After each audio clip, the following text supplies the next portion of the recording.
One awesome aircraft, two different sets of rules. What's up, hobby maniacs? I'm Robbie B, and today we are going to be talking about the aircraft with two different sets of rules. Forge World's Xiphon fighter came out several years ago. I think it might have been as many as 5 nowadays. I'll have to check. Go back and check into the archive of posts. But the cool thing about this neat little fighter jet is, besides the inspiration it drew for its design, some of it from Battlestar Galactica possibly, and maybe, some other real world kind of applications. Besides all that, it has two terrific sets of rules for Warhammer 40k. Of course, not even touching on the fact that you can play it in Horus Heresy. I haven't even thought about that quite yet, but it is in there, I suppose, and you could play it. But we're not going to go over that today. We're going to showcase our painted Iron Warriors Xiphon and go over both the Loyalist and Renegade rules. Our friend Jesse just started his own commission painting studio called 1D6 Studios up in Canada, our great upstairs neighbors to the north. Big fan of everything we do here at the Long War. There you can see him with Kenny at last year's Adepticon. Oh, what a cool. We refer to him as the tiniest of all Canadians, and what he might not have in height, he definitely makes up for in hobby talent. Speaking of which, check out this really awesome Necromunda gang that he converted up to look like the members of the Long War. There's Kenny, of course, over on the far left, myself, Juice, and Mike Haspel as well.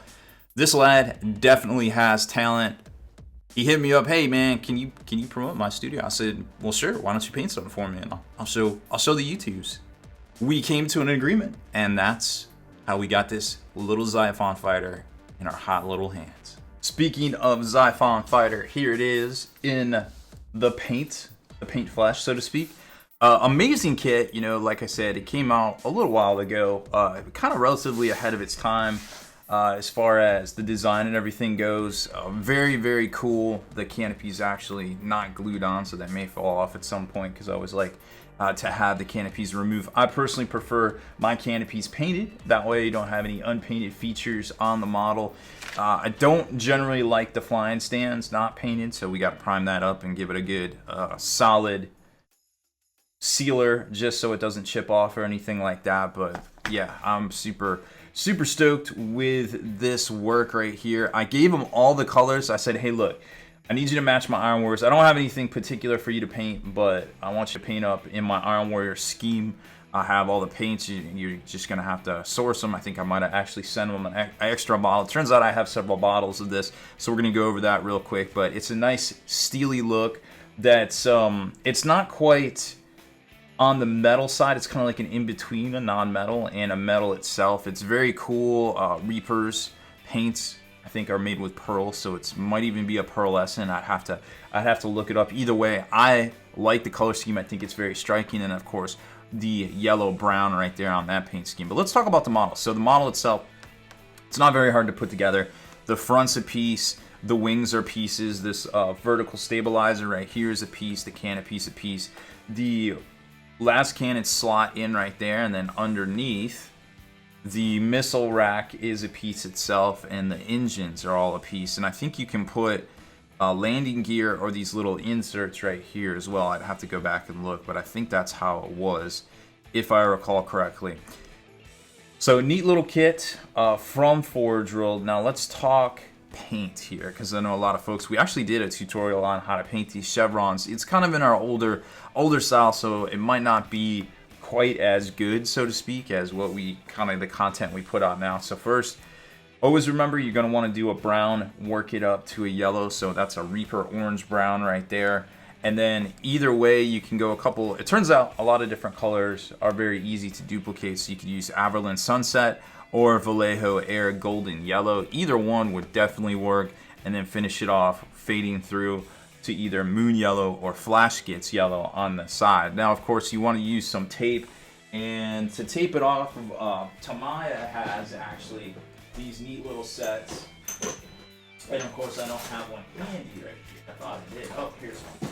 This isn't necessarily the size that they that Jesse used. Well, actually, it might be, but that kind of gives you an idea. It's a little dispenser with a low tack on it, so when you pull it up, it won't pull up your paint.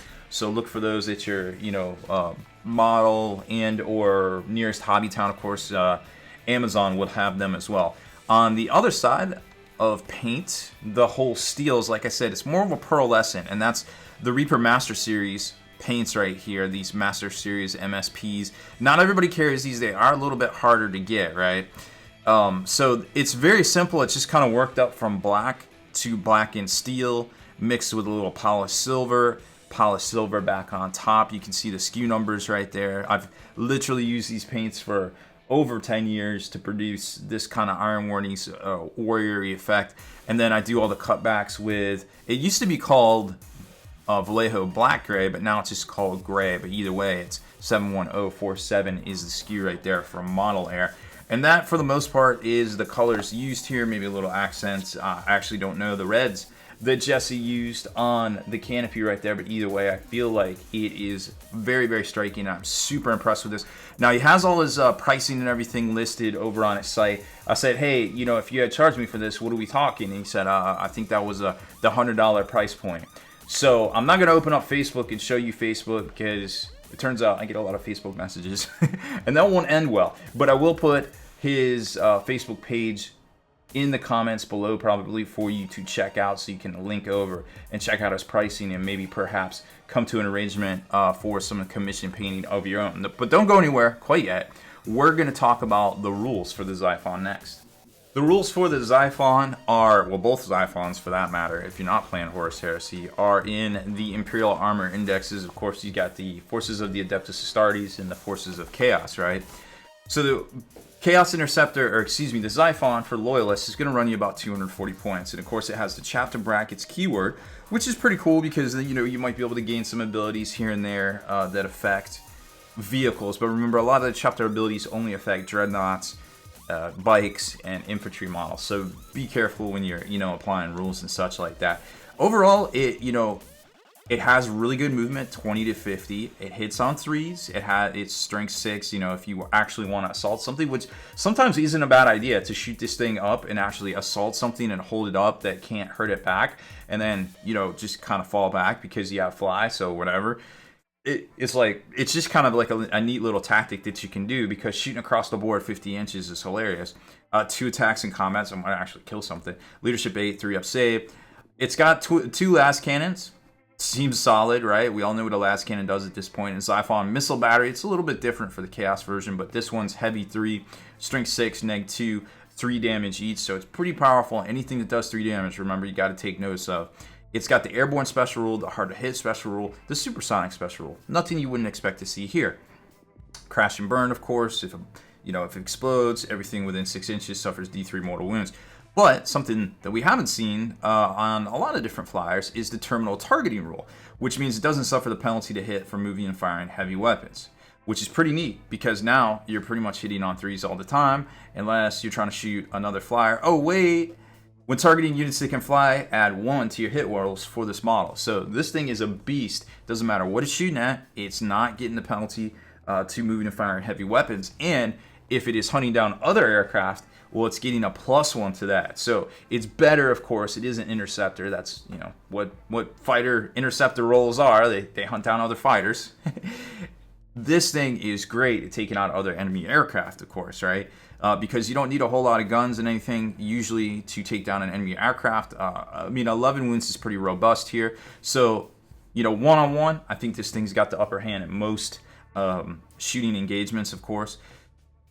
It is a little bit different from the Chaos version. Now, this one's going to run you 240 points, and if you want to splash one in, remember, you can't just soup anymore. A lot of people took these in their Imperial list with Guard because, they compared it to some of the Guard aircraft. It's great. But now, in order to take it, you need to squeeze in a patrol detachment. So if you want to just squeeze in a patrol detachment in order to take it, like say you're having problems with flyers, you could take 2 scout squads with throw camel cloaks on them, right? Or no, don't even throw camel cloaks on them. Throw sniper rifles on them, 75 points each. Throw Scoutmaster Tellian in there for 1 HQ slot right there. There's your 2 for patrol. You get a flyer in there, 240 points. Tellion's the same price as a scout squad, I think, like 74 or 75 points. And he allows one of the scout squads to hit on +1. He picks a unit within 3 inches. They all hit on 2s at that point, which is kind of crazy if you think about it. If you really want to afford the Camel Cloaks, you could, but I figure you're pinching points at this point just to get a Xiphon in there. And as a matter of fact, at a patrol engagement, I think you can have 2 flyers. So if you have 2 of these bad boys, well, 240 points, 150 points, you know, now you're looking at 650 plus, you know, you're up around 725 to splash in 2 fighters, 2 scout troops, which are great, and of course Tellion. So just food for thought. I'm not saying it's competitive, I'm not saying it's uncompetitive, I'm saying it's fluffy and it might be kind of cool forward operating, calling in airstrike or fighter engagement kind of type deal. Now on the chaos side of things, which, you know, theoretically, well, you could run this as either, I suppose. Iron Warriors don't really deal with demons except for the whole technovirus thing. You've got the Chaos Xiphon and Interceptor. Now this is 20 points more than its Loyalist cousin or brother. Are you not your brother's keeper? But it has, in addition to the terminal targeting special rule and the Skyborn Predator special rule, so it does everything we just talked about. Its Soul Striker missiles are a little bit different. They're heavy D3. They're only neg2, or they're strength 7 neg2, so as opposed to strength 6 neg2, but only 2 damage each. However, on a 5 up to wound, it deals a mortal wound out. Now, me personally, I'd rather have just a straight 3, but hey, potato, potato, you get what you get. What's cool about the Xiphon for 20 points more on the Renegade side is it has the preternatural maneuverability special rule, and this is bananas. This is the old Vector Dancer special rule that I wish, I wish the Vulture had for guard. This allows you to, first you move it, okay, so I'm going to move it, alright, cool, I did my movement. Now I can pivot on the spot up to 90 degrees, alright, cool. Remember, 90 degrees is just one turn. There's my 90 degrees. So, oh, excuse me, I did it wrong. I start out, I pivot, I move up to 90 degrees. You may then, if you wish, pivot it up again to 90 degrees to face the new direction. Okay, that's cool. When this model advances, increase its move characteristic by 20 until the end of the phase. Nothing new there. However, its movement instead of 50 is now 70 right here, so you'll be able to scoot across the board and engage things. Now, what this can do, and I think if I do this right, all right, say we start out. Okay, cool. We start out, we say, hey, I am going to turn up to 90. This is all, like I literally turn to 90, I move my 20, and then I get to move 90 degrees again. And literally, I can just strafe the board edge the whole time if I really need to, just to engage things in case somebody's coming to me. So it really allows you a lot of flexibility with any aircraft out there if it has this maneuverability. It's for 20 points, I feel like it's totally worth it. Extra maneuverability, ability to do mortal wounds, which is a little bit of switch from the other one. It's kind of math just at that point. And the other cool thing too is we talked about chapter brackets on the Loyalist. This one has Market Chaos and Legion. And remember, you can do some crazy stuff, whereas you couldn't quite do it with Death Guard, because if you're Death Guard, you have to be Nurgle. But say you want to be Iron Warriors. Okay, cool, you're Iron Warriors. Well, now you have some options over here. You want to be Iron Warriors and Alpha Legion? You want to be Iron Warriors and Slaanesh, because then you get to shoot twice with a stratagem. So there's a little bit of wiggle room depending on what you want to do with your Legion, your marks and stuff, because stratagems affect different things differently in Chaos. It turns out Chaos is very fickle. Who knew? Right? And I think actually there's a psychic power for Death Guard that allows you to to make a target Death Guard unit neg1 to hit. So in theory, I think your aircraft, just being, you know, an aircraft and being neg1 to hit, subtracting ones, could be neg2 to hit if you really wanted to play that spell on your Xiphon Interceptor, and of course it was in range, blah blah blah. One of the cool things about Chaos 2 is that chances are, if you're moving forward to engage stuff, you're going to have Chaos units forward operating or just up there. And if you have a lieutenant or a captain or somebody giving out rerolls, this thing will benefit from a reroll. So hitting on 3s, rerolling 1s is pretty clutch as well.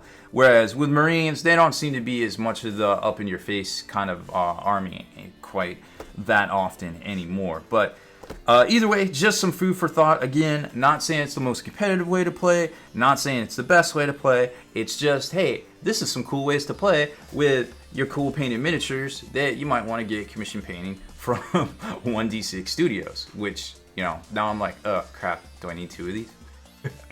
And that is always the question. So while I figure out how and exactly what army I want to play, or my Iron Warriors as currently, I'm going to leave it there. So make sure you work out those hobby muscles, hit that subscribe button, and turn on notifications so you can be the very first to like and comment on all these hobby videos.